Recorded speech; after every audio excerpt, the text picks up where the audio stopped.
종살이하던 이스라엘을 애굽에서 출애굽시켰던 모세가 이스라엘 백성들에게 여호와 하나님을 설명하기 위해서 세상의 처음 시작인 창조에 대한 일주일 이야기를 꺼내놓았습니다.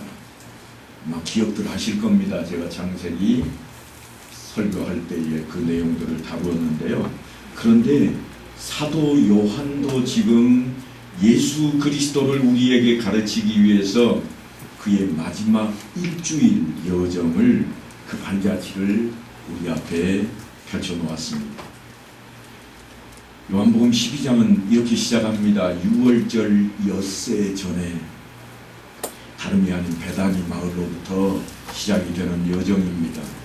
6월절 엿새 전에 예수께서 베다니에 이르시니 이곳은 예수께서 죽은 자 가운데서 살리신 나사로가 있는 곳이라.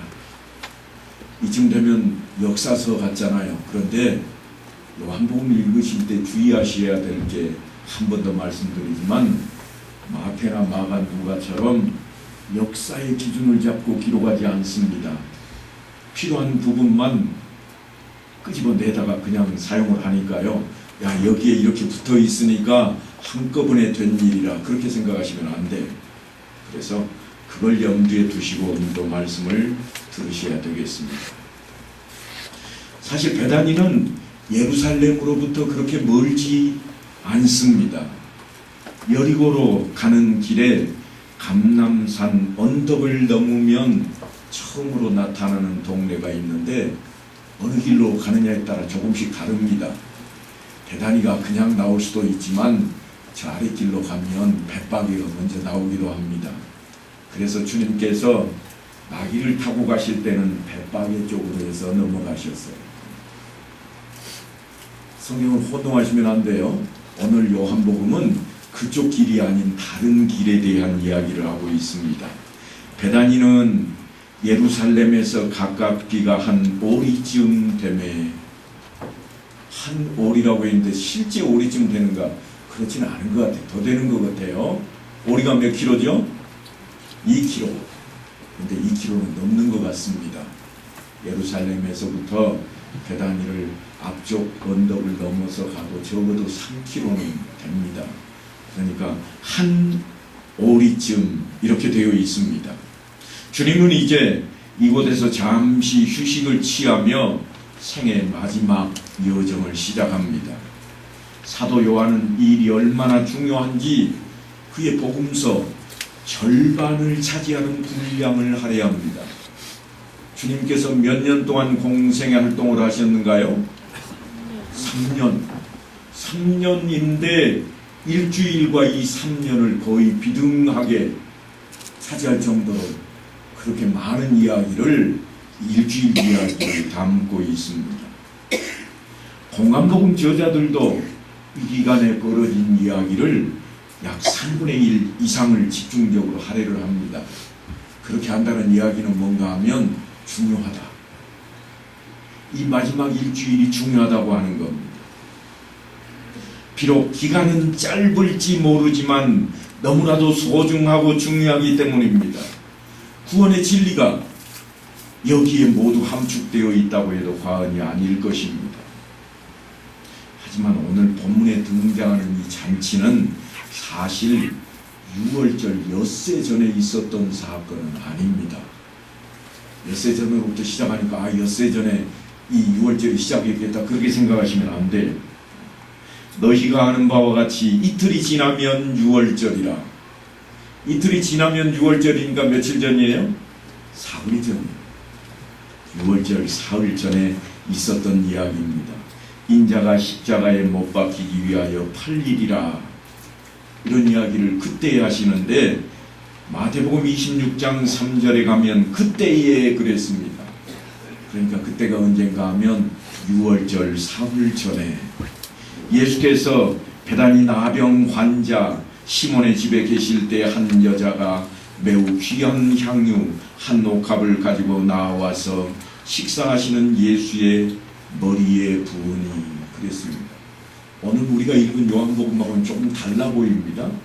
왜냐하면 엿새 전에 예수님이 어디에 가 있는 것처럼 보여요? 베다니 나사로의 집에 가 있는 것처럼 보이고 거기서 잔치하는 것처럼 보이지만 사실은 이 필요한 부분만 지금 요한이 끄집어다 쓰고 있는 겁니다. 그러니까 정신을 차리고 말씀을 좀 드려야 됩니다. 요한복음은 결코 시간에 얽매여 있지를 않습니다. 사도 요한이 예수님은 하나님이시라고 하는 사실을 설명하기 위해서 공간복음에 등장하는 내용을 앞뒤 가리지 않고 인용을 합니다. 그래서 요한복음에는 요한의 해석이 담겨 있다 그랬습니다. 공간복음과 달리 요한복음은 그래서 뭐라고 그랬죠? 요한 신학이라. 성경시대의 하루 개념도 사실 우리하고 다릅니다. 이스라엘 사람들 하루가 언제 시작한다고요? 해 떨어지면 시작하는 거예요. 그래서 어떤 일이 벌어지는가 하면 이런 일이 벌어집니다. 그들은 우리하고 다릅니다. 우리는 이미 해가 떨어졌어도 오늘이에요. 한밤중 돼도 오늘입니다. 그런데 이 사람들은 벌써 내일이 되어 있는 거예요. 온 가족이 오후 내내 밭에 나가서 씨앗을 뿌리고 해가 떨어지기까지 열심을 내다가 해 떨어지면 집에 들어옵니다. 그리고는 씻고 저녁 밥상 앞에 둘러앉습니다. 아버지가 그때 이야기를 꺼냅니다. 어제 한마디밖에 못 뿌렸는데 나머지는 오늘 다 끝내자. 아니 저녁밥 먹으면서 오늘 끝내자니 이게 무슨 말이에요? 밤중에 나가자 일하는 이야기일까요? 아니에요. 우리식으로 하면 내일인 거예요. 그래서 아들이 이렇게 이야기합니다. 아버지 나는 오늘 학교 가야 돼요. 오늘은 나 일 못해요. 그러고는 지방으로 들어가 버립니다. 가족들이 다 자기 잠자리로 들어가서 하루를 시작합니다. 이게 이해가 안 되시면 사실 성경을 읽어도 이해가 안 되는 거예요. 잠으로 시작되는 세상입니다. 설정이 좀 이상해 보이지만 창세기 때 이미 말씀을 드렸습니다. 저녁이 되고 아침이 되니 이게 하루가 되었다는 거예요. 그러니까 이 사람들 개념 속에는 저녁부터 시작하지만 하루는 언제를 하루라고 보는가 하면 해 뜰 때부터 질 때까지는 하루로 생각하고 해질녘에는 이미 한낮에 시작되었다. 이런 개념을 가지고 있습니다. 이것이 이해가 되시면 이제 성경을 읽을 자격이 있는 거예요. 그렇지 못하면 듣기는 들어도 그 말이 그 말 같고 대충 넘어가는 겁니다. 우리들 가운데에는 신앙생활을 이미 수년간 아니 수십 년간 하신 분들이 거의 대부분일 겁니다. 나름대로 성경도 많이 읽으셨고 또한 설교도 많이 들어오셨습니다. 그래서 본문의 성경 구절을 보면서 아 오늘 또 이런 설교하겠구나 이런 이야기 할 거야 감을 잡으시리라 그런 생각이 듭니다. 왜냐하면 본문이 담고 있는 메시지가 너무나도 명료하고 단순하다 보니까 누가 설교를 해도 대동소이할 수밖에 없습니다. 저도 마찬가지입니다. 그래서 중요한 것이 뭔가 하면 이 말씀이 주시는 그 메시지를 어떻게 나와 연관시켜서 내 삶에 내 생활 속에 접목시킬 것인가 하는 것입니다. 그런 의미에서 심중에 이런 마음을 한번 품었으면 좋겠습니다. 제가 세 가지를 생각해 봤는데 한번 따라서 해보십시다. 내가 예수님을 사랑하는가? 그 사랑을 나는 어떻게 표시하는가? 헌신적인가? 네, 이 세 가지입니다. 뭔가 하면 내가 예수님을 진짜로 사랑하고 있는가? 그 마음을 좀 가지고 말씀을 듣자는 거예요. 그리고 나는 어떻게 예수님을 사랑한다고 표시할까? 그렇게 좀 그 마음을 가지고 말씀을 듣자는 이야기입니다. 헌신적인가? 이야기가 뭔가 하면 사도 요한이 늘 주장하는 게 예수님은 사랑이시라 그러거든요. 사랑 얘기 나오면 제가 하는 이야기 아시죠? 여러분이 아내를 향해서, 아내가 남편을 향해서 어떤 사랑을 요구하신다고요? 무조건, 오직 이거 요구하시잖아요. 주님을 그런 마음을 가지고 바라보면서 말씀을 대하면 들어옵니다. 그렇지 않으면 이쪽 귀로 들어왔다 저쪽 귀로 나간다는 이야기가 틀림없을 겁니다.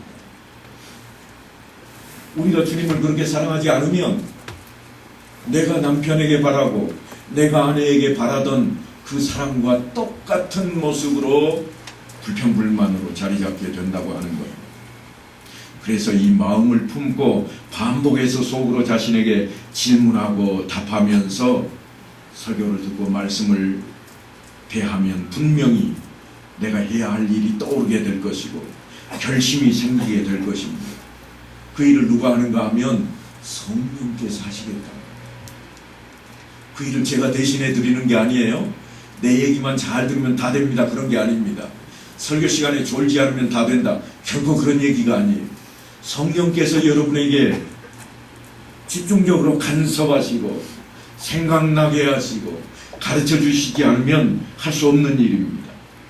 그래서 내가 세상 끝날까지 너희와 항상 함께 있으리라 주님께서 그렇게 약속해 주셨고 어떤 방식으로 우리에게 섭리하실 것인지도 알려주시는데 보혜사 곧 아버지께서 내 이름으로 보내실 성령 그가 너희에게 모든 것을 가르치고 내가 너희에게 말한 모든 것을 생각나게 하리라 그랬습니다. 성령께서 그렇게 하시겠다고 하는 말씀입니다. 누구에게 하시는 말씀인가 하면 제자들과 믿는 우리에게 하시는 말씀입니다. 그래서 무엇이 요구되는가 하면 주님의 지상명령입니다. 내가 너희에게 분부한 모든 것을 가르쳐 지키게 하라. 그것을 이루기 위해서 성령이 지금도 우리 안에 머물고 계시고 우리를 간섭하신다고 하는 겁니다. 그래서 내가 보고 읽고 듣고 배운 모든 것을 생각나게 하시고 또한 그래도 부족하면 성경 공부를 해서 우리에게 배우고 결심하고 생활로 실천하게 하는 올바른 신앙생활을 요구하고 있는 것입니다. 오늘 이야기 속에는 세 사람이 등장합니다. 오늘 이야기가 어떤 이야기였는가 하면 거기서 예수를 위하여 잔치할 새 마르다는 일을 하고 나사로는 예수와 함께 앉은 자 중에 있더라. 마리아는 지극히 비싼 향유 곧 순전한 나드 한 근을 가져다가 예수의 발에 붓고 자기 머리털로 그의 발을 닦으니 향유 냄새가 집에 가득하더라. 예수님 빼고 몇 사람의 인물이 등장해요? 세 사람이 등장을 합니다. 나사로와 마르다, 마리아입니다. 그런데 각자 다른 모습으로 등장을 합니다. 여기에 주인공이 누굴까요? 예수님입니다. 예수님입니다. 이 세 사람은 조연으로 지금 등장을 하고 있습니다. 그들은 지금 베다니에서 예수님을 모시고 잔치를 벌이고 있습니다. 똑같은 내용을 기록하고 있는 마태복음 26장을 보면 잔치가 벌어지고 있는 집이 나사로의 집이 아니라 나병 환자였던 시몬의 집이라 그렇게 표현해 놓았습니다. 예수께서 베다니 나병 환자 시몬의 집에 계실 때에 아마도 한때 나병 환자였는데 예수님을 만나서 기적적으로 고침을 받고 그 예수님의 은혜에 특별히 감격하고 있던 차에 예수님을 위해 지금 잔치를 그 집에서 벌이고 있는 것처럼 보여집니다. 당시 상황을 고려해 볼 때 이들은 참 대단한 사람들입니다. 용기 있는 사람들입니다. 왜냐하면 요한복음 9장에서도 우리가 살펴보았지만 이미 유대인들이 누구든지 예수를 그리스도로 시인하는 자는 출교하기로 결의하였으므로 그들을 무서워함이더라. 예수를 메시아라 그렇게 전하거나 믿는 사람이 있으면 출교해버리겠다는 겁니다. 쫓아내버리는 거예요. 함께 안 사는 거예요. 살벌한 분위기가 감도는 그러한 때였습니다. 그러니까 누구라도 예수님 편에 서서 예수님을 하나님의 아들이라 말했다가는 유대사회에서 완전히 매장돼 버릴 겁니다. 사람이 사회로부터 매장되어서 외톨이가 되는 것만큼 무서운 것은 없습니다. 제가 직접 당해본 일은 없지만 충분히 상상할 수 있는 일입니다. 그런데도 그런 때인데도 불구하고 잔치를 열고 있고 예수님 일행과 함께 자리에 앉아 있는 이들은 그러니까 실제로 신앙이 그 수준이 대단한 사람들입니다. 우리가 결코 무시해서는 안 됩니다. 잔치는요 예나 지금이나 떠들썩 합니다. 유대인들이 가만히 있을 리가 없잖아요. 떠들썩하고 소문이 다 나는데 유대인의 큰 무리가 예수께서 여기 계신 줄을 알고 오니 이는 예수만 보기 위함이 아니요 죽은 자 가운데서 살리신 나사로도 보려 함이로라. 그분들 속에는요 항상 웅성거림이 있습니다. 그리고 그 이면에는 언제나 모사도 따라옵니다. 이들이 예수님만 만나러 왔는가 나사로만 보러 왔는가 그렇지 않습니다. 10절에 가면 이런 표현이 나옵니다. 대제사장들이 나사로까지 죽이려고 모의하니. 이들이 그러니까 뭔가 꼬투리 잡으려고 따라온 사람도 있다는 이야기입니다. 예수님께서는 지금 나사로의 한 생명을 살리셨지만 이 사람들은 그 생명을 죽이고자 없애버리고자 애를 씁니다. 왜 그럴까요? 사도 요한은 사실 겉으로는 나사로 때문이라고 그렇게 말하고 있지만 사실은 대제사장들 때문입니다. 왜냐하면 그들 자신들의 명성에 누를 끼치는 일을 용납할 수가 없는 겁니다. 지금까지는 자기들이 최고의 우두머리입니다. 성경을 누가 해석할 수 있으며 말씀을 누가 가르칠 수 있었는가 하면 자기들 말고는 아무도 안 됐습니다. 그런데 어느 날 갑자기 젊은 청년 하나가 나타나더니 말씀을 막 가르칩니다. 남달아서 사람들마저 우르르 쫓아다닙니다. 바로 그것이 문제가 되는 거죠. 자신들이 중심이 되어야 할 것인데 다른 곳에 소용돌이가 일어나고 있기 때문입니다. 나사로 때문에 많은 유대인이 가서 예수를 믿음이로라. 지금까지는 자기들만 믿어왔고 그저 언제든지 대제사장 어르신 이랬는데 이제 가만 보니까 다른 데로 발걸음이 싹 옮겨져서 썰렁해진 감이 있는 겁니다. 아니 예수만 유명해진 게 아니라 나사로도 유명해졌습니다. 어느 날 병들어 죽었지만 예수님 덕택에 죽었다가 살아난 사람입니다. 이제 어디에 가만히 앉아있기만 해도 사람들 앞에 자신을 살려주신 예수님을 전하는 그런 사람이 되어 있습니다. 저 사람이 무덤에서 나흘 만에 살아나온 사람이래. 사람들이 그러잖아요. 그 다음에 뭐라고 그랬겠어요? 예수가 살렸대. 말 한마디 하지 않고 앉아 있어도 사람들 앞에 누구를 떠올리게 하는가 하면 예수님을 떠올리게 만들어 놓습니다. 우리 가운데도 사실은 종종 그런 분들이 있습니다. 절대로 예수를 믿지 않을 것 같던 사람이 어느 날부터 예수를 믿는다고 그래서 확 바뀌어 있는 겁니다. 그러면 사람들이 뭐라고 그래요? 야, 세상에 저 사람이 저렇게나 바뀌었어? 새 사람이네. 새 사람. 그러잖아요. 그렇게 예수를 믿고 인생을 새롭게 시작한 사람은 어디를 가든 가만히 앉아있기만 해도 그저 예수 믿으세요 할 필요도 없어요. 앉아있기만 해도 예수가 전해지는 겁니다. 그 사람의 모습을 통해서 그리스도의 향기를 맡게 되는 겁니다.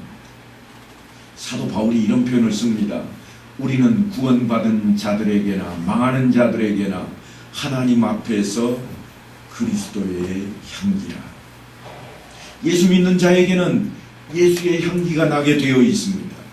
그래서 사도 바울은 항상 우리를 그리스도 안에서 이기게 하시고 우리로 말미암아 각처에서 그리스도를 아는 냄새를 나타내시는 하나님께 감사하노라 그랬습니다.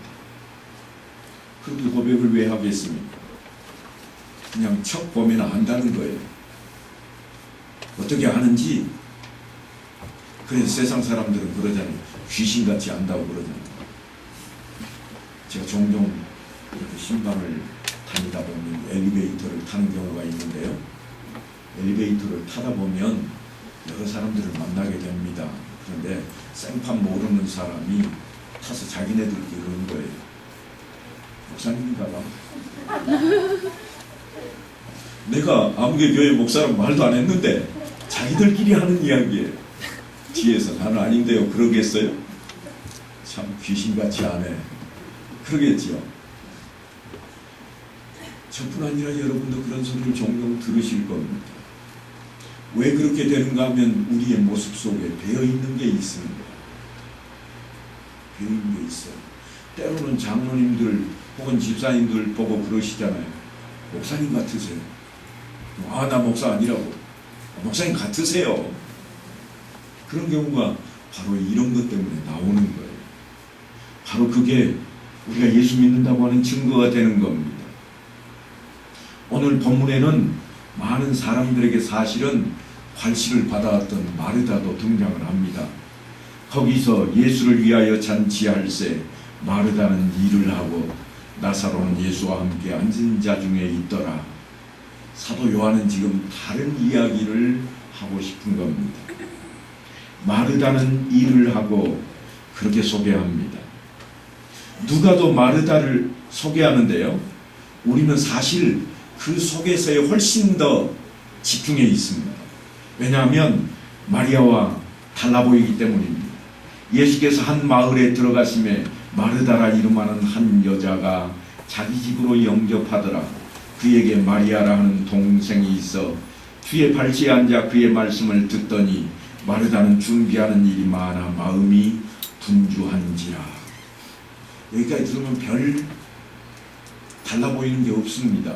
예수님을 마르다가 영접했고 바삐 움직이고 있다. 그런 정도로 들려집니다. 그런데 마르다가 잠시 후에 예수님께 동생이 자기를 돕게 해달라고 부탁을 합니다. 주여, 내 동생이 나 혼자 일하게 두는 것을 생각하지 아니하시나이까 그를 명하사 나를 도와주라 하소서. 이게 누가복음 10장에 나오는 이야기입니다. 주님, 제발 좀 제 끼고 있지 말고 빨리 일 좀 와, 일 좀 도와주게 하세요. 그런 이야기예요. 그런데 뜻하지 않은 답변이 기록이 되어 있습니다. 마르다야, 네가 많은 일로 염려하고 근심하나 몇 가지만 하든지 혹은 한 가지만이라도 족하니라. 마리아는 이 좋은 편을 택하였으니 빼앗기지 아니하리라. 우리는 모두가 다 이 말씀에 집중해 있고 익숙합니다. 그러다 보니까 마르다는 그저 부엌에서 일하는 사람 정도의 취급을 받아왔습니다. 우리들 뿐만 아닙니다. 나사로가 죽자 유대인들이 마르다 집에 조문을 옵니다. 조금 전까지 누가가 누구 집이라고 그랬어요? 마르다라 하는 여인의 집이라 그랬습니다. 예수께서 한 마을에 들어가심에 마르다라 이름하는 한 여자가 자기 집으로 영접하더라. 이때까지만 해도 이랬는데요. 나중에 유대인들이 조문을 가가지고 뭐라고 그러는가 하면 이렇게 되어 있습니다. 요한복음 11장에 보면요. 마리아와 함께 집에 있어 위로하던 유대인들은 누구와 함께 있어요? 누구 집인데? 마르다네 집인데 마리아와 함께 있대. 그리고 또 이어서 45절에 가면 또 이런 이야기를 합니다. 마리아에게 와서 예수께서 하신 일을 본 많은 유대인이. 그러니까 누가 지금 중심이 되어버렸는가 하면 마리아가 중심이 되어버렸어요. 이게 누가복음이 아니고 요한복음입니다. 지금은.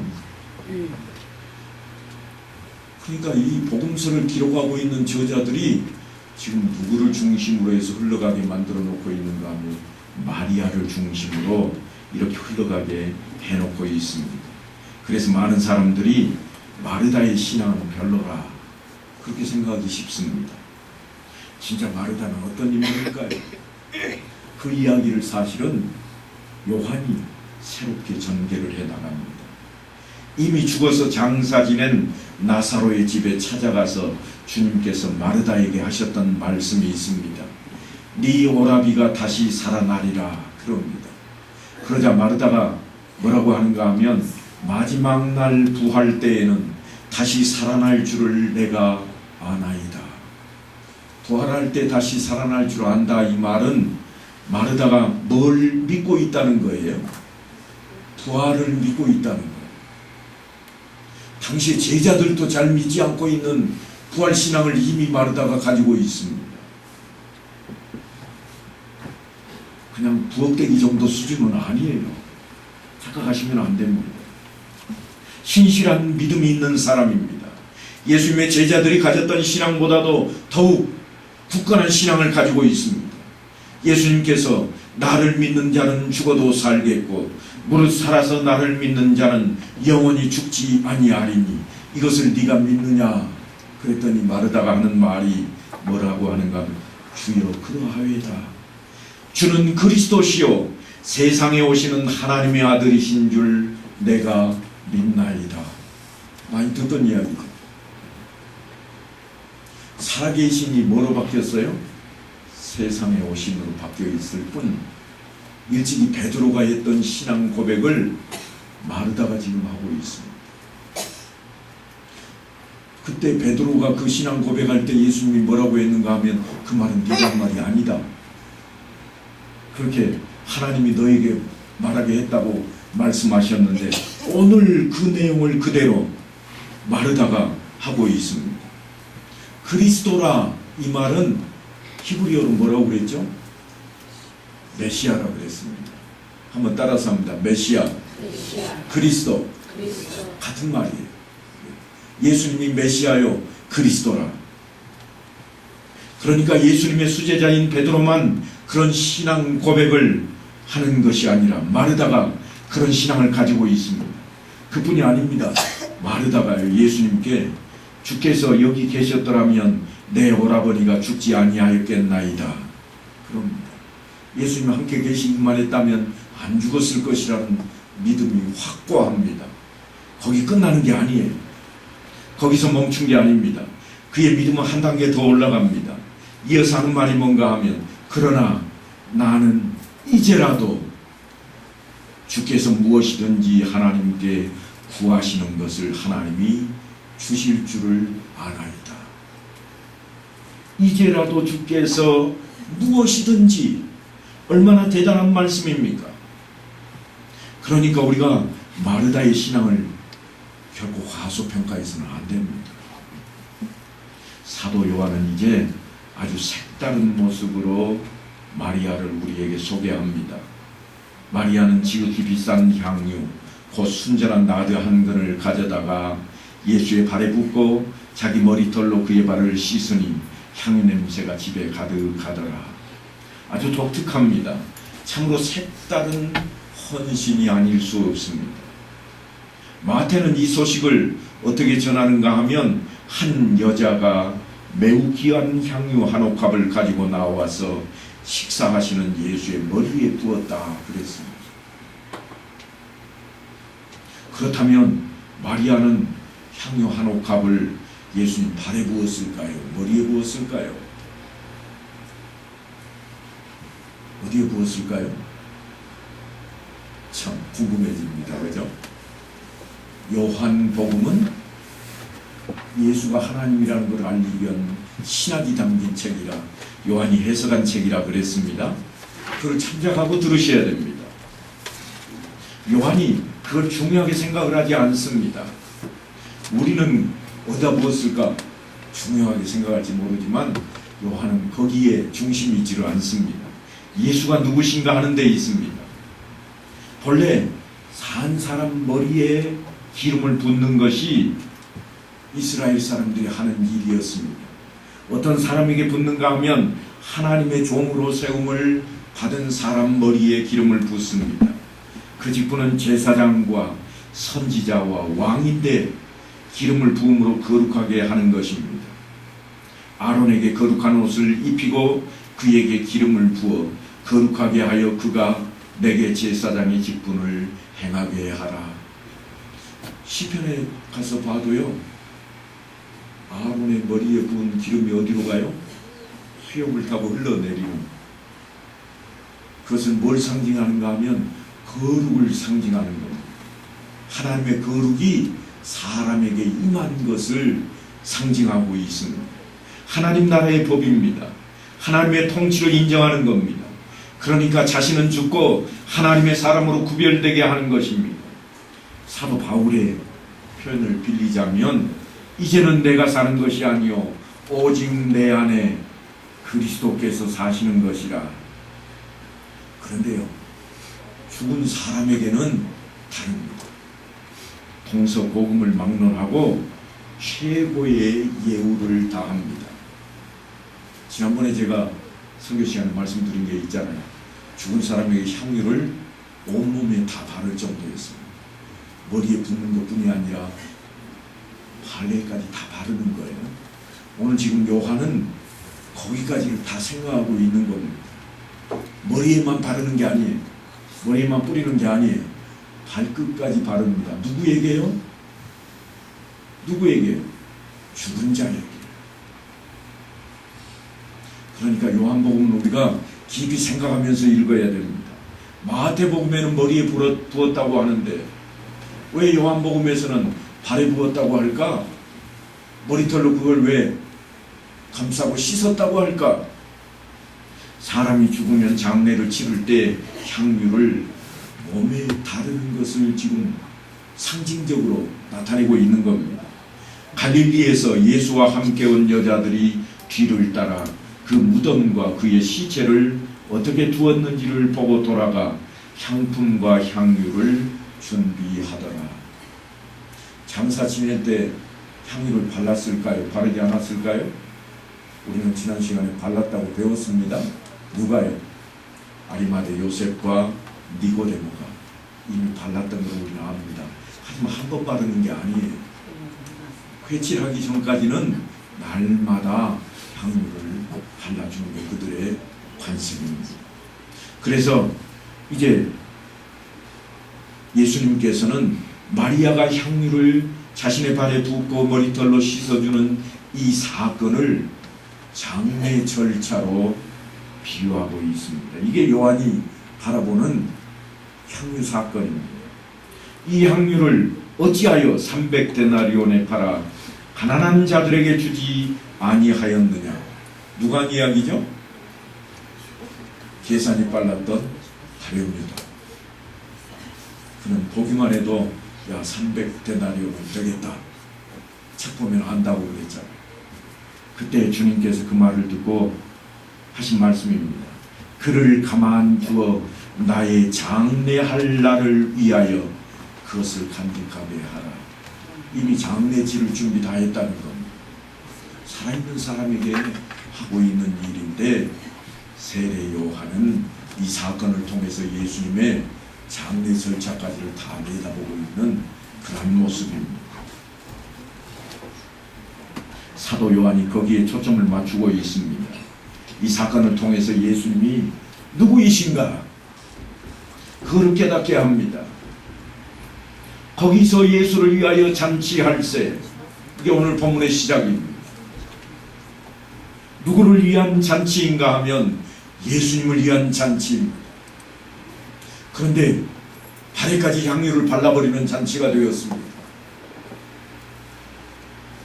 살아계신 예수를 위해 행하는 잔치인데 발에다 향유를 바르는 데까지 갔습니다. 무슨 이야기를 하고 싶어 할까요? 사도 요한은 지금 예수님의 죽으심까지를 이 사건 속에 하나로 다 뭉쳐서 우리에게 알려주고 싶은 겁니다.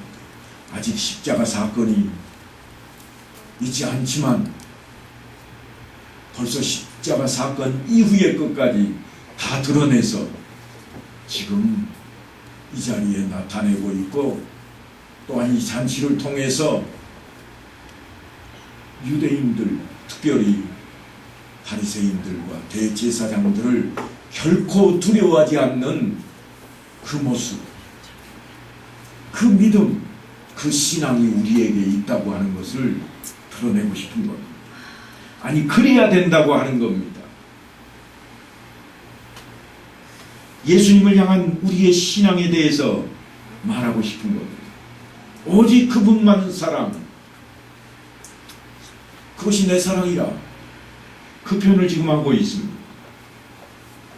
사랑하는 성도 여러분, 나는 어떤 인물과 같은 신앙을 소유하고 있을까?